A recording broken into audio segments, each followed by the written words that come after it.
The resurrection of Bugatti is one of the 21st century's most notable automotive stories.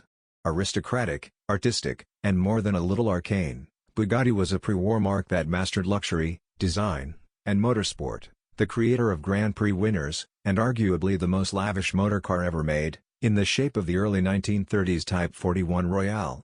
Then it faded away.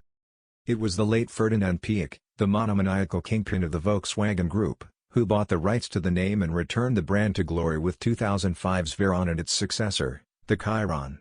The supersport version of the latter remains the world's fastest production car, having achieved a top speed of 304.773 miles per hour in the hands of racing driver Andy Wallace at a German test track in 2019.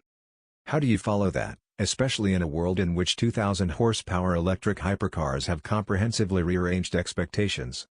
As fate would have it, Bugatti is now controlled by Croatian EV powerhouse Rimac, as a result of a complex 2021 contra deal with VW and Porsche.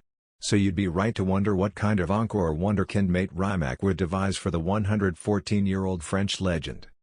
The result is the Tourbillon, an imperious supercoupe hybrid that sees Bugatti looking 100 years ahead as much as it's invoking its storied past, but not in the ways you'd expect.